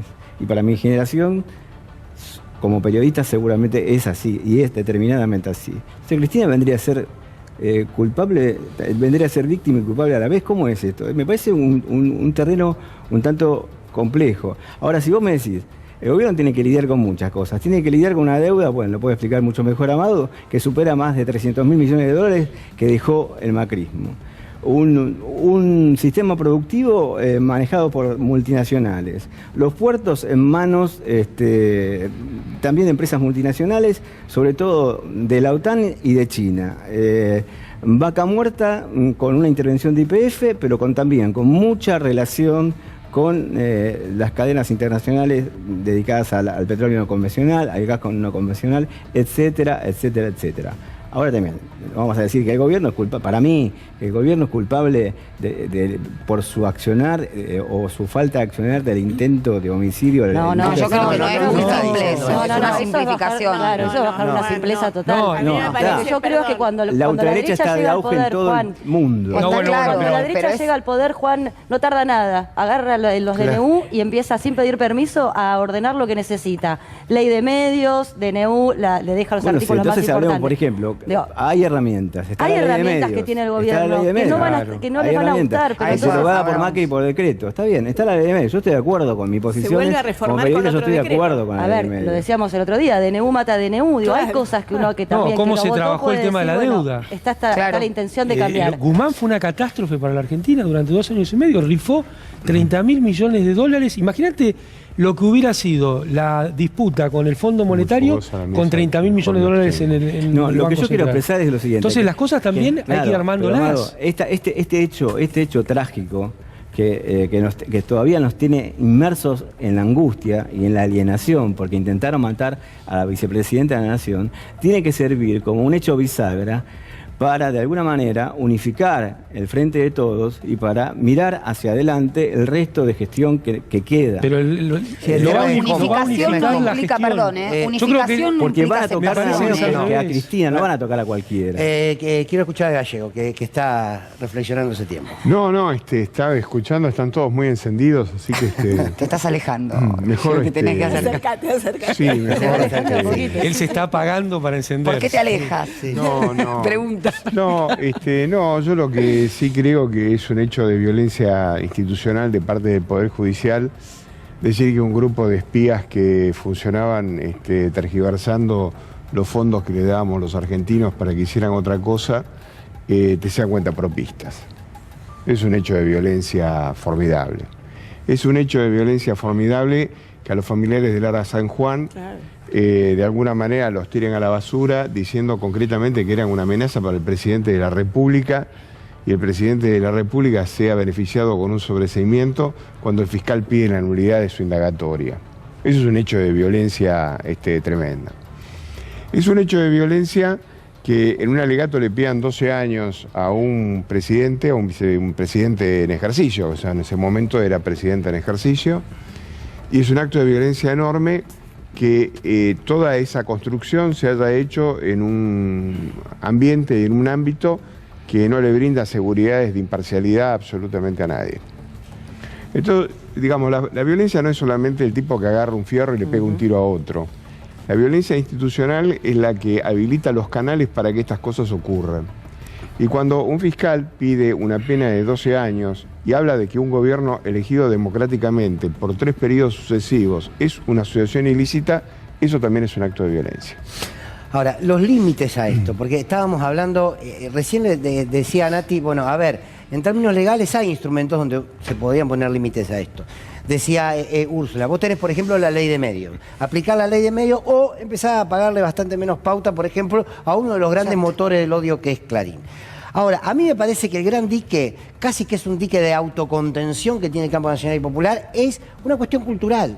Es el miedo a que te ataquen y te digan que si vos aplicás eso es en contra de la libertad de expresión. Si vos entonces no, nos van a acusar de que no damos libertad de expresión. Bueno, o te acusan o no te dejan de acusar o te disparan a un metro. Entonces digo, me parece que la decisión política y la cuestión cultural, hay como reglas culturales que no ponemos. Entonces, perdóname, cierro con esto. No podemos avanzar de esta manera con la justicia porque van a decir que queremos una justicia que sea adicta al gobierno. Y funciona como un dique y no se avanza. No, eso tiene que ver justamente con la agenda política. Muchas veces hablamos acá de la política en términos de posibilismo, ¿no? Que sería la no política. Eso sería un tecnicismo o gerenciar o administrar. O sea, a mí me parece que correr ese límite de lo posible tiene que ver con los instrumentos políticos y tiene que ver con una agenda propositiva, no con una agenda defensiva. Defensiva, claro. Entonces, a eso voy yo. Y fíjate que justamente hoy también leí un artículo que hablaba de la constitución de las derechas, como dice Juan, obviamente que son en términos universales, el neofascismo y demás, que son en su subjetividad, rechazan a la autoridad, rechazan al otro y por lo tanto buscan obstruir, no van a proponer una agenda. Es obstruir, es la gran Fernando Iglesias o quien fue el que lo dijo, y la supresión del otro. Sin embargo, el campo nacional y popular, las izquierdas internacionales o lo que sean, tienen una entidad positiva en la proposición de su agenda, desde ya que sí. Y por supuesto tiene un registro de la otredad. Y esto es algo que me parece que no tiene que perderse de vista para explicar el por qué el odio es un buen vector. Hoy en día la constitución de la subjetividad, los procesos de subjetivación son más, ¿cómo decirlo? Está brillante la doctora hoy, ¿eh? Individualista no. Encendida. Usted me tiene que ayudar la psicoanalista. Individualista no. Ya me va a salir. Bueno, o sea que no registran a los narcisista, ahí está. Y eso tiene que ver con lo vincular. Muchas veces hablamos de volver mejores y demás. Y esto es como, la violencia es como el patriarcado. Todos saben que están, incluso desde el campo de los propios, pero nadie lo registra en sus vínculos interpersonales. Y ahí es donde también se modifica desde adentro, ¿no? Del gran marxismo y la metodología. ¿Es el sujeto que hace la sociedad o la estructura que hace el sujeto? La población de muy bien, doctora, muy bien. Está brillante, brillante. Es que hay que también agregar la mamá fue compañera mía de la facultad, pero la nena, se quiere sumar. Dios mío, la nena. Agrego algo chiquito a lo de Natalia, y que me parece que también acá es una variable nueva que se nos presenta, relativamente nueva, que tiene que ver con las redes sociales, ¿no? Con el poder también de la palabra, de la escritura, de lo que leemos, y que me parece que lo que ha perdido también la democracia que estamos transitando es el poder escuchar al otro. No se escucha más al otro, y escuchar es un acto totalmente político. Uno solamente persigue endogámicamente el discurso que ya uno piensa que es la realidad, y va a esos canales a reforzar lo que uno piensa, ¿no? Entonces, estamos en una encerrona donde hay un grupo que seguimos una línea editorial, otro grupo donde sigue otra línea editorial, y donde justamente, como yo decía al comienzo, no se puede plantear que está viendo un arma a 10 centímetros de la cabeza de alguien y después escuchar a los referentes de los medios diciendo su puesto y decir, no, pará. Es decir, se ha perdido la posibilidad de escuchar, y eso es muy grave en la democracia, donde ya ya viene la información masticada para el postor que está buscando esa información. Y sumado eso a las redes, es explosivo. Y también sumado la posibilidad de decir, porque si vos de 100 medios, 85 lo tenés en manos de uno solo, también está reducida la posibilidad de decir. Lili. Felicitaciones a las y los maestros. Sí, claro. ¿No? Y esto lo digo sumando a lo que estaba diciendo Úrsula acerca de dónde se aprende a escuchar. ¿Cómo es que nos vinculamos con las otras personas? ¿Dónde nos vinculamos? ¿Quién ordena, coordina, acompaña, genera, valora o disvalora? Por supuesto que es en los barrios, es en las casas para quienes tienen la posibilidad de tener algún tipo de familia, no importa cuál, y por supuesto es en la escuela. ¿Qué es lo que sucede en esta etapa? Hoy leía un artículo muy interesante acerca de la aparición de las situaciones de violencia entre las y los chicos en las escuelas. No es violencia escolar, digámoslo con propiedad. Es violencia que sucede en las escuelas, que tiene que ver con una cantidad de factores. ¿Qué es lo que sucede en la ciudad de Buenos Aires, por ejemplo, en relación al tema de la educación? Escuchamos unos discursos maravillosos acerca de la defensa de la educación, pero la realidad es que han cerrado escuelas, que se caen a pedazos, que están intentando modificar los horarios sin ningún tipo de consulta, que han dejado a las y los maestros y, por supuesto, al estudiantado en un absoluto desamparo. Poder escucharnos tiene que ver con fortalecer instituciones donde el escuchar es prioritario y la escuela atacada, vilipendiada, denostada, porque son los que salen a las marchas. Imagínate, quieren laburar y cobrar esta gente, Natalia. No sé a qué hemos llegado. Lili, sumame y voy a... El horror. Yo quiero agregar una cosa, es muy sencilla. Agregue. Está muy bien lo que dice la compañera. Hay que gobernar escuchando. Ahora, una cosa es escuchar, otra cosa es el diálogo político. Son dos cosas que parecen iguales, pero son distintas. El diálogo per sí no resuelve nada. No, claro. Es solamente un instrumento. Escuchar es muy importante para los gobernantes. Tomo antes yo retomando lo de Lili, llamado, ¿no? un segundito, claro, Sí. algo de lo de Lili. Precisamente es tan importante lo que marca la educación, que a partir del intento de magnicidio contra Cristina Kirchner, en muchas escuelas, mis hijos van a escuela pública, en muchas escuelas de la ciudad de Buenos Aires, a los maestros y a las directoras se les dijo que no se discutía el tema de lo sucedido con Cristina porque era adoctrinamiento. Claro. Y te llegó el mail, Fernando, fijate, como papá me llegó, como mamá, mis hijos también van a la escuela pública, diciendo que el día perdido iba a recuperar el 31 de octubre. Es que es cultural, es fuertemente cultural. Entonces porque eso pensemos se en instala. esto, y me gustaría decirle algo a Juan. Animarnos a discutir lo que nos sucede no es atacar a Cristina. Cristina no es el gobierno está construido por una enorme cantidad de personas, de instituciones, algunas funcionan, otras no funcionan. Tenemos una oposición que no es democrática y aquí en Caníbales, hace meses, mucho antes de suponer que el gallego advirtiera lo que iba a suceder con Cristina, que hablamos del golpismo. Pero muchos meses que venimos anunciando intentonas golpistas. Entonces me parece que tiene que ver con claridad que tenemos una oposición que se dice democrática y es golpista y se nota en estas situaciones. Como dice Úrsula, es tan claro que el intento fue claramente un intento con una pistola a esta distancia. Toda la oposición debería salir a decir esto no debe suceder.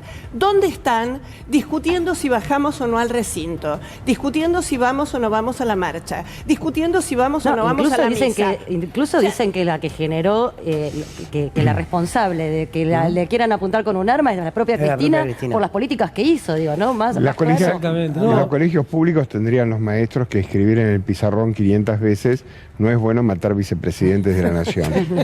Y sí, de esa no es bueno manera, matar a nadie. Sí. Claro, no matar a nadie. Tampoco Claro. a vicepresidente de la nación. Muy bien, claro. Pero me parece que esto que decía Lili, Está bueno, de la ¿no? importancia Eso de las y los docentes y de los dirigentes y las dirigentes sindicales.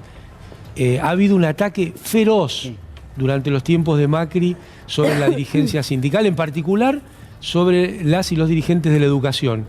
Y esto no es casualidad, no pasa de casualidad. Tiene que ver con todo este entramado de la disputa por la distribución del ingreso. Así que yo no quiero que perdamos ese foco, porque ahí está el meollo de esta cuestión. Y compartiendo con Juan, y me parece que todos los que estamos acá, no dejemos de repetir que hace 10 días le gatillaron un revólver en la cabeza a la vicepresidenta de la Nación y corrieron a su hijo cuando la fue a ver a su casa, la corrió la policía institucionalmente, y eso nadie se escandaliza, a nadie le parece algo tremendo. Sucedió en la Argentina hace pocos días. Y en este marco, me parece que todo este debate que hay, ley de medios sí, ley de medios no, ley de medios completa, nueva ley de medios, me parece que lo más importante son las políticas públicas en general.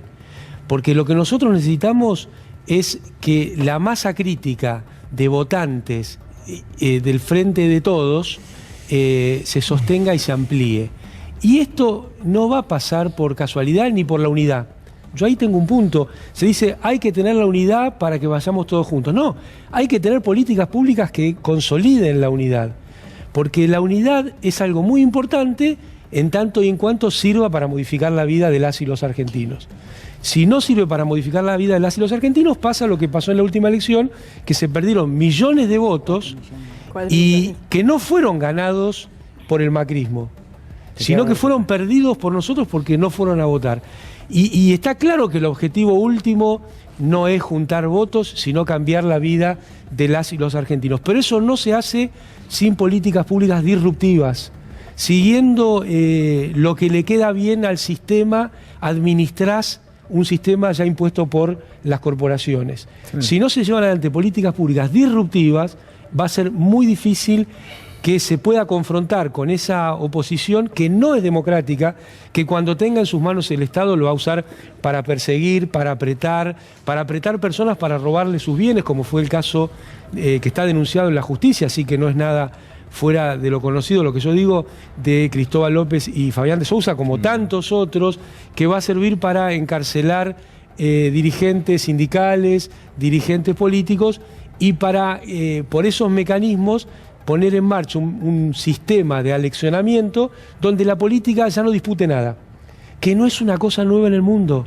Esto ha pasado desde que empezó el neoliberalismo. Los partidos que representaban a las mayorías en Europa compraron también el programa de los banqueros. Dijo Margaret Thatcher que su gran logro fue Tony Blair. O sea, el laborismo aplicando las políticas neoliberales. Claro. Pasó con el peronismo en Argentina. No, estoy de acuerdo. Yo no me caracterizo por ser un defensor del statu quo ni por ser un vocero del statu quo. Si no, estaría trabajando en una multinacional periodística, cosa que jamás en mi vida... Parece que no te toca. Que no te ofrecieron, me da la impresión. No te digo que soy un estudiante, un gran estudioso de Marx como Gallego Beira, pero... Y hoy lo demostró también Natalia. A ver, es que hay también una confusión respecto del marxismo y del peronismo, ¿eh? No, sí, seguro. Oye, nos metemos ahí, estamos de la mañana. Yo me meto sin ningún decir problema. un par de cosas, a ver si podemos... Eso se confunde. Estos grupos, me interesa puntualizar el accionar de estos grupos de ultraderecha. Tuvieron su expansión en época plena de pandemia, hecho no menor. La vecina de Cristina puso constantemente una bandera por semana en su balcón. Sí. La vecina de Cristina que habló hace un ratito, en este canal, ¿no? Hábil declarante, dirían los colegas de la matrícula acá presentes. Bueno, entonces... Hábil declarante. Hábil declarante, vamos a calificarlo así porque puede tener consecuencias legales. Hábil declarante. Es buenísimo, entonces, sí. Yo pregunto, ¿no? Reflexionemos. No sé qué tendrá relación con Tesano Pinto. No le estoy imputando ningún delito, lo aclaro. Soy periodista, no soy abogado, no soy juez, no soy fiscal. Soy apenas un trabajador de prensa. Pregunto, en los hechos fácticos, ya que vive a metros de la casa de la vicepresidenta de la Nación, la vecina de Cristina, ¿pudo haber servido a estos grupos neandertales, fascistas, como una persona que señaló el objetivo? Pregunto. ¿La justicia está investigando esa línea? Pregunto. ¿Por qué estos grupos se manejaron con absoluta libertad en la Quinta de Olivos, pusieron una guillotina, dijeron que presos, exiliados o muertos, pusieron antorchas en la Plaza de Mayo, arrojaron antorchas hacia la Casa Rosada, con la complicidad de un sector, vamos a decir de un sector para ser concesivos, de la policía de la ciudad autónoma de Buenos Aires? Es una zona liberada, no es una provincia. ¿Hay olor a servicios atrás de esto para vos? No sé si... No, es una zona liberada. Eso lo tiene que explicar, para decirlo claramente, acá aprovechando que hay dos abogados, y lo voy a subrayar. Eso lo tiene que explicar la señora jueza Capuchetti, que es apadrinada por Daniel Angelici. Y así llegó al juzgado federal que controla. Y eso lo tiene que explicar el doctor Rívolo, que es el fiscal de la causa, que firmó cientos y cientos de documentos públicos contra la vicepresidenta de la Nación. Ellos son los inductores de la causa y lo deben dilucidar. Ni los periodistas, porque yo tampoco me creo muy del siglo XX, ¿no? Porque yo en el siglo XX trabajé en medios gráficos en una revista muy conocida, que no le voy a hacer publicidad, pero se creían que eran los continuadores del Watergate. No, el periodista no es fiscal. El periodista trabaja, investiga, escribe. Yo no me considero fiscal ni vengo a imputar ningún delito a nadie. Pero nos encontramos que hay un sujeto, por ejemplo, muy cercano a Patricia Bullrich, que se llama Gorostiaga, de apellido, tiene 1,5 millones de seguidores en YouTube. Esto es todo un fenómeno también desde lo mediático. Sí, claro. ¿No? Estamos hablando de construcción de sentido sin pasar por los medios convencionales y comerciales de prensa, es decir, más allá de esa construcción de sentido. Una especie de cuentapropismo, ponele, ¿no? Entonces, este muchacho claramente tiene mensajes de odio y viró de Milei a Patricia Bullrich. Cuando nos ponemos a ver el pasado de este señor Gorostiaga, al que no le imputo ningún delito, ni digo que tiene responsabilidad en el caso del intento de asesinato de la vicepresidenta, vemos que fue agente de la AFI. ¿Y en qué año entró a la AFI? En el año 2018. ¿Y cuánto tiempo estuvo? Alrededor de 3 años. ¿Con qué supuesto objetivo? ¿Con qué supuesto objetivo, digo? Con el de infiltrar o intentar infiltrar al grupo liberal libertario de Milei. Ah, muy bien. ¿Y dónde trabajó? Con Milei. ¿Con quién actuó? Con Milei. ¿Con quién habló? Con Milei. ¿Y dónde está? Estaría trabajando para Patricia Bullrich. Entonces, ¿por qué lo menciono? Lo menciono porque tenía algún contacto en redes con una de las 2 imputadas en el caso del intento de asesinato de Cristina Fernández de Kirchner. Es decir, que esa construcción de violencia, esa construcción de odio por arriba, después emerge hacia abajo con estos personajes presuntos, lo quiero subrayar a eso, presuntos lúmpenes, ¿no? Utilizando una palabra que algunos pueden considerar un poco antigua, que aparecen vendiendo copitos. ¿A alguien se le ocurre que la policía de la ciudad, que se la pasa reprimiendo manteros, que se la pasa reprimiendo senegaleses, trabajadores, docentes, lo hemos visto apenas asumió el nefasto gobierno de Macri, se les pasó que había vendedores de azúcar, de copos de azúcar en la calle, en la cuadra donde vive la vicepresidenta de la Nación? ¿A alguien se le puede ocurrir eso? Bueno, ¿cómo se le escapó? ¿Cómo no se investigó eso? ¿Cómo estos personajes pasaron de las redes al territorio? ¿Cómo se rompió la guarda del teléfono? Se vaciaron los teléfonos. Hay personas que estuvieron claramente interviniendo y que sin embargo están en libertad, ni siquiera han sido llamadas a declarar. Bueno, claramente ahí hay un contubernio extraño y la posibilidad real de que lleguemos a saber lo que pasó, perdón, pero la verdad la veo difícil. Sí, ahí hay una cosa que llama mucho la atención, que según tengo entendido los protocolos que se utilizan para los teléfonos es que cuando uno toma un teléfono lo coloca dentro de un sobre de metal que se llama una cápsula Faraday, que evita de alguna manera que haya la posibilidad de destruir ese teléfono desde afuera. Aparentemente ese teléfono llegó al juzgado en las condiciones en las que había sido secuestrado, después intentó colocar una serie de claves y el teléfono directamente se bloqueó y lo que había adentro no... Digamos, es un hecho llamativo, ¿por qué? Y bueno, porque estamos hablando del atentado contra uno de los magistrados más importantes de la República.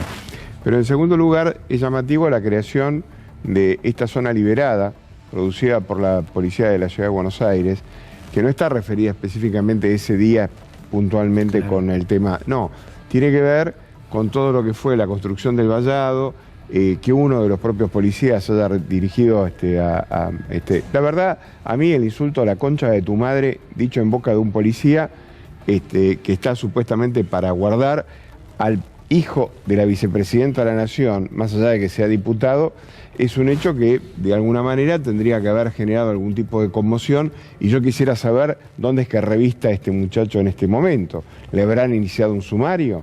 ¿Habrá pasado, ¿habrá pasado algo? Entonces, hay cosas que verdaderamente son sospechosas y verdaderamente llamativas y que no tienen respuesta.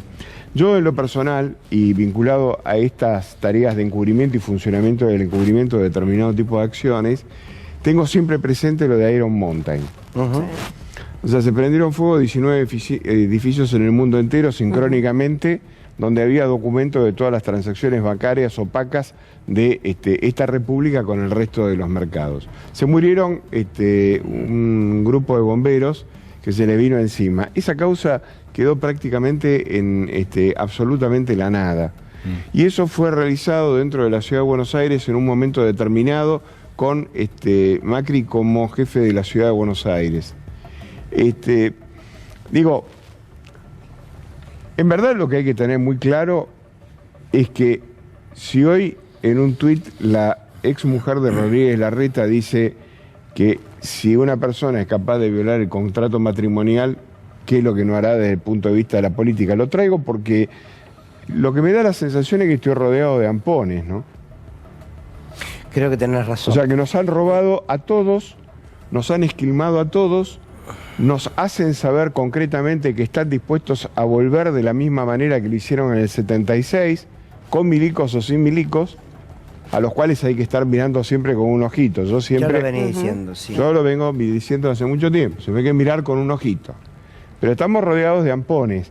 La situación, digamos, de inseguridad, digamos, en la que estamos viviendo, estamos todos regalados en la calle. Y yo creo que lo que le pasa a Cristina Fernández, como le debe pasar a muchos dirigentes políticos que tienen hijos, que están vinculados a la política o no, es que dicen, si estos fueron capaces de hacer conmigo, que a lo mejor a mí no me cuesta nada perder, pero ¿qué es lo que harían si realmente me tocan un hijo? Lo seguimos. Recuerden que hoy estamos hasta la medianoche. Vamos a una tanda cortita y a la vuelta quiero retomar una pregunta para que la charlemos entre todos y todas, que tiene que ver si esto es el punto, no digo final, pero es un punto de quiebre, el atentado contra la vida de Cristina Kirchner, luego de todo un proceso de odio, o es un punto de comienzo a una nueva etapa de mayor violencia, porque el año que viene además hay elecciones. Bueno, hasta las 12 estamos hoy, vamos a una pausa cortita y ya estamos de vuelta aquí en Caníbales.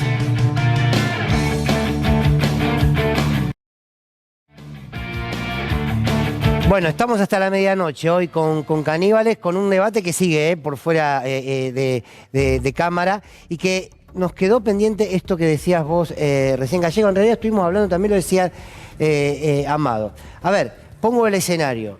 Si en el fondo todo es por la puja distributiva, si en el fondo es por quién se queda, históricamente ha sido por quién se queda con la concentración del capital, esto no termina más. Digamos, si yo lo pongo en esos términos, estoy diciendo, si el odio es por esta puja distributiva, mientras exista puja distributiva, va a seguir existiendo el odio. Por tanto, muchos te van a decir, señores y señoras, no disputen nada y tenemos una sociedad en paz. Cosa que no. Ahí está, ahí vamos. Bien. Entonces, ¿cuál es porque el diagnóstico lo tenemos claro? El odio es un vector, como dijimos, es un vector. Antes directamente existía, no sé, por algo se habló de la refundación moral de la nación, lo dijo Videla en 1976, Thatcher hablaba también de que el fin eran las almas. Bien, ¿cómo se contrarresta eso? Porque, insisto, el diagnóstico lo tenemos claro. Con organización popular. De Estado. Perdón, yo voy a insistir con mi humilde Dale con teoría. los votos, vamos con los votos, sí. Es con los votos. Claro. Con política. Organización popular. El objetivo, como dice Amado, es mejorar la calidad de vida de los sectores populares. Para mejorar la calidad de vida de los sectores populares tenés que ganar elecciones. Para ganar elecciones tenés que tener decisión política. Y la decisión política tiene en el sentido que esa gente viva mejor, no peor. Por eso perdimos 4 millones de votos y no podemos hacer la reforma que tenemos que hacer. Pero mira, es lo que te muestran y lo que te esconden.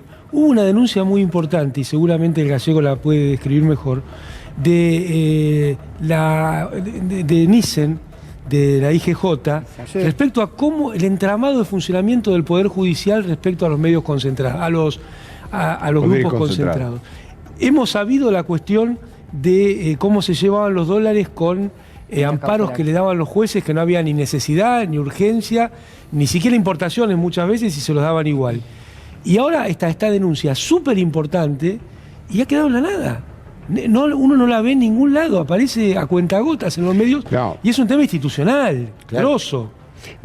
La IGJ creo que es del año 1890, que es cuando la República Argentina alumbra el capitalismo. Cuando se inventan las sociedades, que es prácticamente fines del siglo XIX, aparece un órgano regulador y que las compila, las controla y qué sé yo, que es la IGJ, nosotros la conocemos así. La Inspección General de Justicia.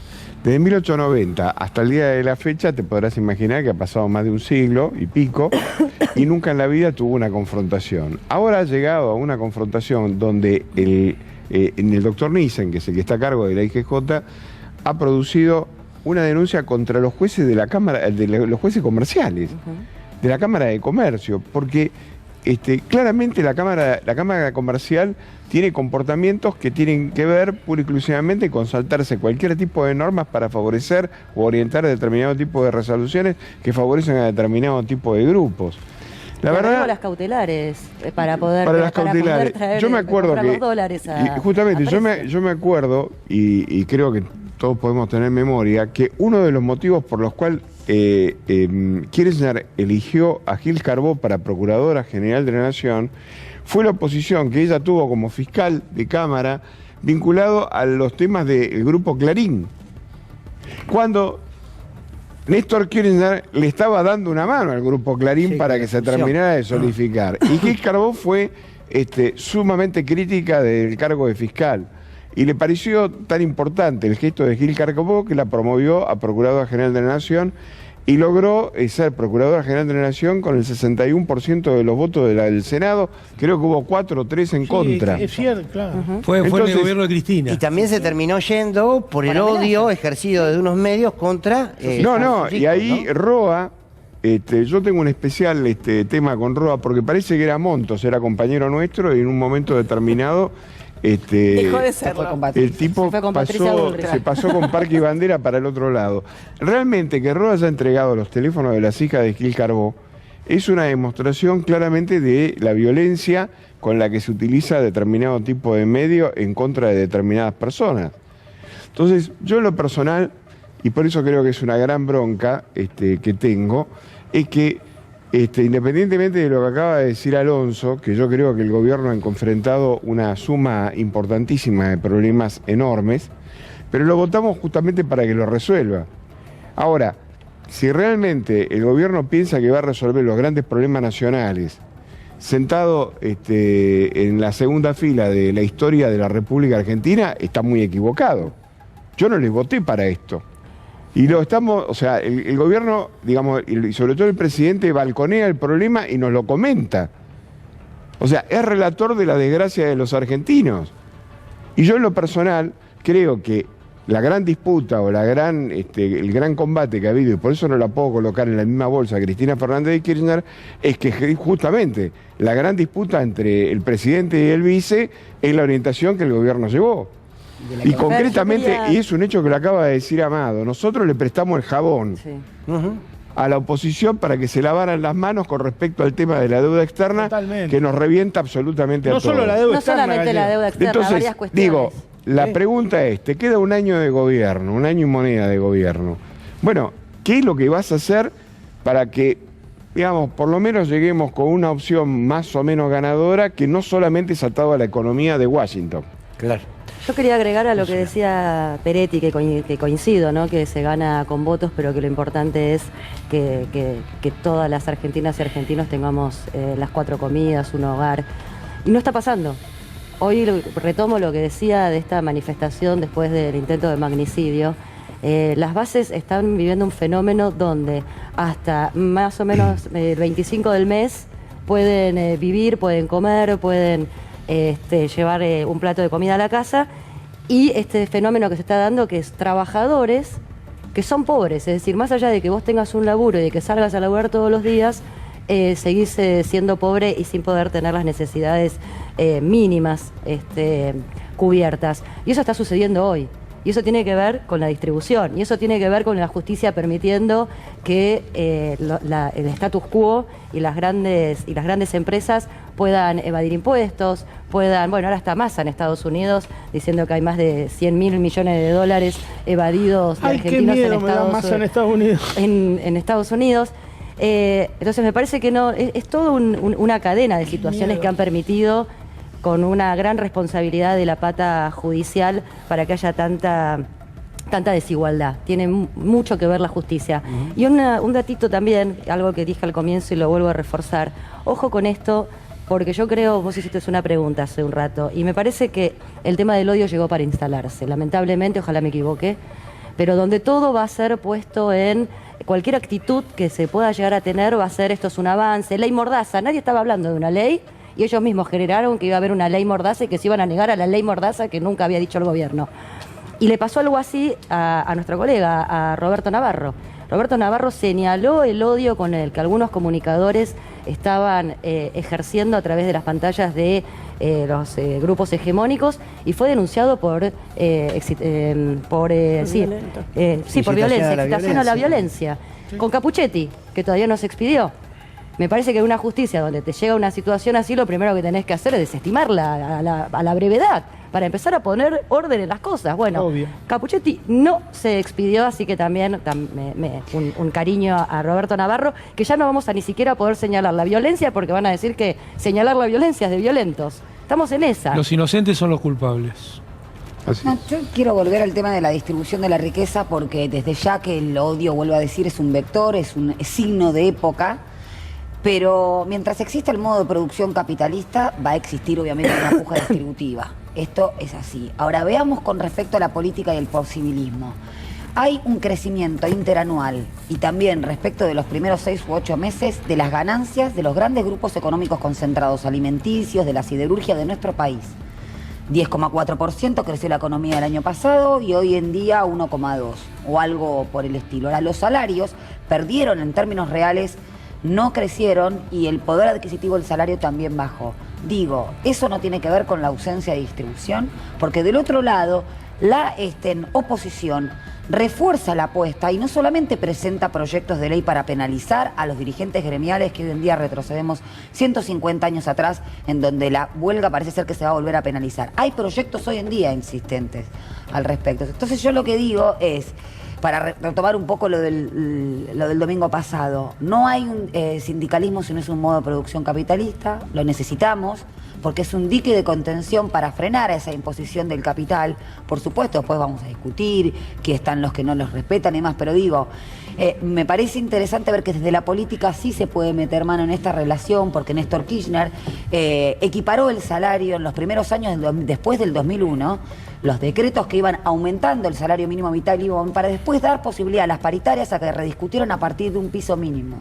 Entonces yo creo que hay cosas que se pueden hacer y que tienen que ver con esa situación. Bueno, nosotros también... hemos hecho, si me disculpa Fer, hemos hecho algo para la distribución de la riqueza al revés.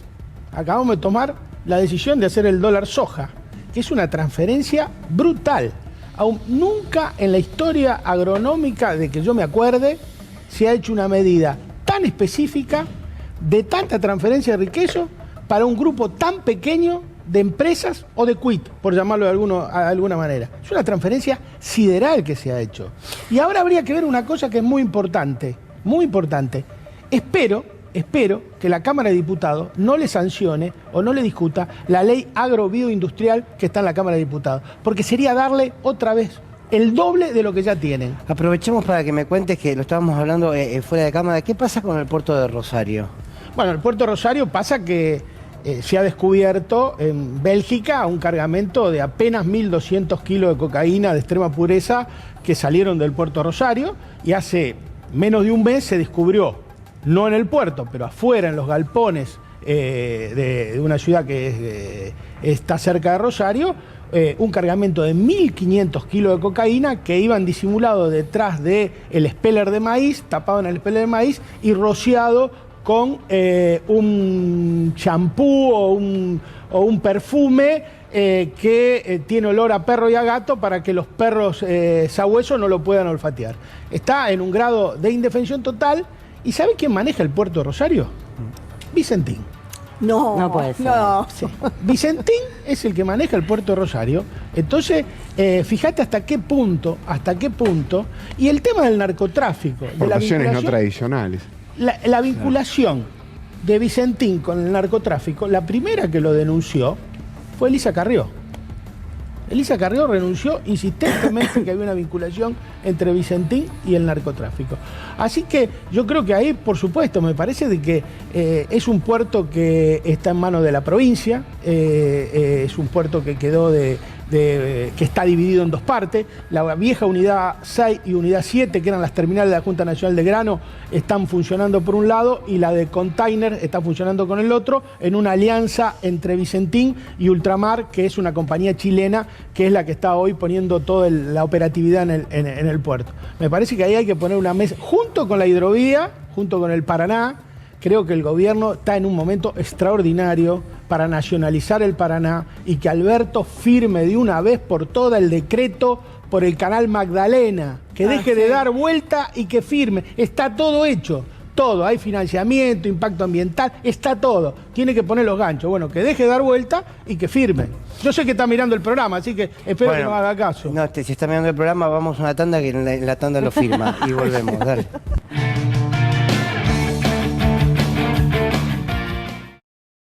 Bueno, seguimos hasta la medianoche aquí en Caníbales. Quedó pendiente, Gallego, algo que quería sumar sobre los puertos que venía diciendo Pedro. Sí, ahí hay un proyecto que está desde hace mucho tiempo dando vuelta, que es un puerto de aguas profundas en Pipinas. Es una localidad cercana ahí a San Clemente del Tuyú, en fin. Es un proyecto que se complementaría con el canal Magdalena y Amado hace asiente con la cabeza porque este es un proyecto viejo que ya Perón lo había institucionalizado en su momento determinado y nunca se concretó. Digamos, es un puerto que quedaría muy cerca de la capital federal, obviamente que englobaría La Plata porque está prácticamente al lado de La Plata y sería, digamos, el complementario de lo que acaba de decir Pedro con respecto al tema de... Y sería importante que Axel Kicillof, que es el gobernador de la provincia de Buenos Aires, le ponga la firma a ese proyecto y dé comienzo a la iniciativa, ¿no? Es la salida del Atlántico por Argentina y no por Uruguay para el río Paraná. Lo que está a la clara, los instrumentos que hay, ¿no? O sea, el ahorro sería enorme desde el punto de vista del flete, ¿no? Como última reflexión de la noche, si les parece, vamos a retomar lo que nos preguntábamos hace un ratito. ¿Hasta dónde piensa llegar la oposición?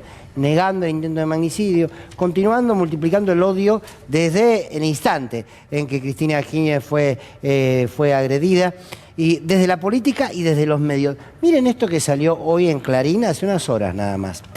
Cristina, entre la bala que no salió y el fallo que sí saldrá. Yo digo, no sé, porque una en este tipo de cosas es como que parece que no encuentran las palabras, ¿no? Cortázar decía, las palabras no alcanzan cuando lo que hay que decir... Pero además hablan del discurso del odio como un paraguas, fíjate.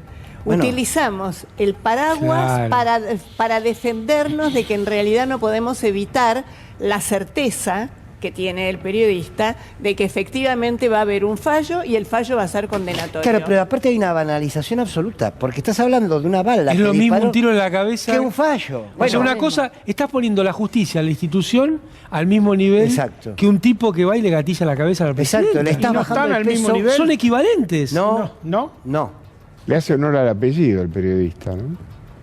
¿Cómo es el apellido? ¿Cómo es el apellido? Vaca, por eso, fue un animal lo que escribió. No, bueno, pero esta es la línea que sigue. ¿Hasta dónde creen que... A ver, ¿se va a autolimitar la oposición mediática y política? No. Fer, cabe destacar... Va a acelerar. Cabe destacar que desde la oposición, digo, si nos ponemos a observar desde el otro lado, ¿no? Dicen que el odio llegó desde que llegó el kirchnerismo. Lo viven repitiendo que quien hizo la grieta fue el kirchnerismo. Y un poco que tienen razón, digo... Si nos ponemos a pensar con la mirada de ellos, Cristina representa todo lo malo que puede haber, representa más derechos a los trabajadores, representa el fin de las AFJP, representa el reconocimiento de derechos del colectivo LGTBQ++, y representa menos privilegios para las clases más altas, para el status quo, y más derechos para el pueblo argentino, con lo cual es vista como el eje de mal. Es decir, si nos ponemos desde la mirada de ellos, claramente Cristina representa violencia, y algo a lo que hay que incluso matar, si es posible. Pero por eso yo llamo la reflexión, digo, aquellos que hemos vivido en los años del kirchnerismo, que sabemos que tenemos amigas que sus madres se pudieron jubilar, que las trabajadoras de hogares están teniendo también jubilación, que no les fue mejor a las empresas, teníamos el mejor salario en dólares de la región. Digo, llamarnos a la reflexión de no dejarnos llevar por el odio de quienes tienen el odio, es decir, dejar de ser Jesús y Vicentín. Claro. ¿No? Y en salir a defender los Nadie dijo privilegios. Jesús y Cristina. No, nadie. Le gatillaron yo insisto. Pero ¿por qué es eso? Nadie puso Jesús y Cristina, y por Vicentín sí, mirá vos. Sí. Eso, ¿no? Pero salieron millones a defender a Cristina. De todas maneras, me gustó periodista, periodismo de señor Vaca, que el diario Clarín tenía alquilado a D'Alessio para que le diera determinado tipo de información, y así se constató dentro del teléfono de D'Alessio que tenía anticipado quiénes iban a quedar en prisión preventiva efectiva y los que no en la causa Cuadernos. O sea, se ve que Clarín sigue teniendo operadores dentro del propio Poder Judicial y seguramente debe estar anticipando una condena.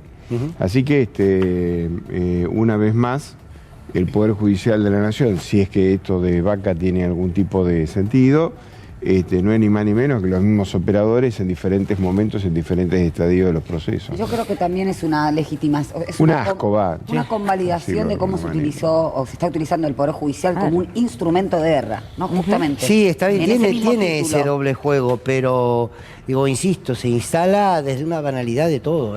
Yo me preguntaba, este medio ocultó las fotos, hoy lo nombraba Úrsula, ocultó las fotos que mostraban claramente cómo Franchiotti, de la policía bonaerense, había asesinado a Maximiliano Costecchi y Darío Santillán. Claro, sí. Tenían las fotos, las guardaron, las ocultaron y pusieron aquella etapa histórica, la crisis causó dos nuevas muertes. Claro que son capaces de tapar hay un único prófugo del país que es del PRO. que es Pepín Rodríguez. Tampoco se habla. Nada. Y vos fíjate lo que fue el uso de las prisiones preventivas. Claro. ¿Sí? O sea, se acabó el gobierno de Macri y se acabaron las prisiones preventivas. Y eso era la justicia, en teoría, la justicia. El sistema de administración de leyes. Juan Alonso, tu análisis final. No me extraña nada de lo que publica Clarín. Me preocuparía muchísimo más en ver cómo investigamos por lo menos desde el periodismo, de los trabajadores de prensa, aquellos que estamos comprometidos con la democracia, que estamos comprometidos con los derechos adquiridos de los trabajadores, que creemos en las instituciones de verdad, no en la libertad, porque estos muchachos te proponen la libertad y te proponen un liberalismo, una construcción donde están en contra del Estado, pero sí quieren el Estado con policía y con el control de la justicia. Son liberales o libertarios muy particulares, ¿no? Me parece que lo importante es seguir este caso, ver quién está de estas dos personas, esta pareja que seguramente va a ser procesada en los próximos días. La jueza tiene una ventana de días para determinar qué resolución va a tomar y ver sobre todo quién está por encima. Claro, Claramente vemos estos medios que construyen una narrativa del odio y eso decanta, pero sería muy interesante saber quién está detrás de estos dos presuntos lúmpenes que para mí no lo son. Hay mucho más que eso detrás de esta trama siniestra. Parece una película de terror de aquellas clásicas de Darío Argento. Juan, gracias por venir. Amado, tu cierre cortito. Mira, es muy importante lo que está haciendo Sergio Massa. Es un salto político descomunal al lado del desastre que hizo Guzmán en una situación muy difícil. Pensemos que hace poco tiempo estábamos sujetos a un golpe de mercado. Eso se viene desarticulando y en Argentina no puede haber políticas públicas si no hay dólares, porque Argentina es un país bimonetario. Ahora, todo esto, pensar que solo con dólares se van a resolver los problemas de Argentina es un error conceptual que ya cometió Macri. Es indispensable políticas públicas que hagan un shock distributivo y que permitan que Argentina tenga un mercado interno muy potente y muy dinámico. Amado, gracias. Liliana Gendel. Macri no se equivocó, hizo exactamente lo que quería decir. Cambio 2 minutos de. Yo no dije que se equivocó. No, se equivocó pensando que podía ganar la elección solo con dólares. Porque él pretendía ganar la elección además. Claro. Hubo un invento rarísimo de un grupo de pedófilos y de pederastas diciendo que las denuncias que hacen las mujeres madres en relación al abuso sexual son denuncias falsas. Las denuncias falsas en realidad no existen. Queda demostrado que el nivel es 0,0003, efectivamente no hay. Así que mañana, permítanme, voy a leer solo un parrafito, un grupo de personas firmantes le solicitan al Ministerio de Mujeres, Géneros, Diversidades, a la CENAF, a la Defensoría, a la Secretaría de Derechos Humanos, que por favor se expidan en relación a este tema. No existen las denuncias falsas y hay un grupo que está diciendo que es el día de las denuncias falsas. Es una cargada a los derechos humanos y un ataque más a las madres protectoras. Pedro, nos vamos, pero permitime, te voy a imponer la despedida. Contame del libro que estaba viendo hace un rato, La Federación Agraria, tu libro, La Federación Agraria desde el origen hasta la traición. Sí, señor. Lo presentamos el jueves en la Feria del Libro de Rosario a las 17 horas y espero a todos y todas rosarinos y zona aledaña, y ustedes, por supuesto, me imagino que agarran el auto y se van a ir hasta Rosario a acompañarme, no me van a dejar solo. Como decía Bernardo, no me dejen solo. Así que bueno, no, era eso. Era que presento mi 12º libro. Mi 12º libro. ¿Qué tal? No, mi 12º. 12º sería un pedazo. Claro, claro, el economista. Dijiste muy bien, el economista me corrigió. Úrsula, nos vamos. No tengo nada, no estreno libro, no nada, así que un saludo para todos los que me conocen. Nati. No, esto breve, hubo un hashtag hace poquito, discapacidad en emergencia, esto es por la demora que hay en el pago de las obras sociales, en todo lo que tiene que ver con las prestaciones asistenciales, médicas y educativas de discapacidad. Me parece esto central porque se le permiten aumentos a las prepagas, que también pagan menos de lo que establece el Ministerio de Salud, y las obras sociales están ahorcadas, más de 5 meses de demora. Esto que hace es que profesionales no cobren y sobre todo que los chicos y chicas o personas que sufren una discapacidad no puedan tener las prestaciones necesarias. Gallego, ¿nos vamos? Sí, quiero recomendar este libro que se llama Naufragio Institucional y Control de Constitucionalidad, obviamente no para los que están a las 12 de la noche por irse a dormir, pero para los abogados que le interesen, porque José Raúl Heredia ha hecho un libro para mí imprescindible, vinculado al análisis de lo que significa el Consejo de la Magistratura y el poder de la Corte Suprema. Así que la verdad es un libro para recomendar. Naufragio Institucional y Control de Constitucionalidad. Bueno, muy bien, muchísimas gracias a todos y a todas, son muy generosos, muy generosas. Gracias a ustedes por acompañarnos. Lo último, yo creo que hemos abierto todo el escenario posible, que lo proponemos para construir ese pensamiento crítico y sobre todo para asumir la responsabilidad social. Insisto, la construcción social no se da en un estudio de televisión, no se da solamente dentro de las instituciones de la democracia. Hace un rato Amada hablaba sobre la organización popular, la posibilidad de organizarse y de dar las discusiones. Muy difícil que haya una transformación social si la sociedad no es quien toma cartas en el asunto, exigiéndole a sus dirigentes, exigiéndole a sus medios, exigiéndole a esa misma democracia que ha construido. Difícilmente el otro que entiende que el campo nacional y popular son sus enemigos vaya a cambiar. Es creer que el amo va a dejar de ser amo, o quien se cree amo, dejará de ser amo porque el esclavo le pide que deje de serlo, es una ingenuidad que a esta altura no podemos tolerar. Un Estado fuerte, con una organización popular que lo acompañe y un gobierno que tome decisiones políticas, sabiendo de antemano que hagan lo que hagan, van a hablar mal de vos, hagan lo que hagan, te van a perseguir, porque ha sido parte de nuestra historia. Bueno, uno ahí tiene la opción, o da esas disputas y seguramente tenga resultados más o menos favorables, o en todo caso se queda en un statu quo. Y en el statu quo impuesto por aquellos que creen que el odio es el móvil o el vector, nunca ha tenido buen resultado en la Argentina. Gracias por acompañarnos y el domingo que viene aquí en Caníbal, su conductor natural, que es Julián Guarino. Hasta la próxima, abrazo grande.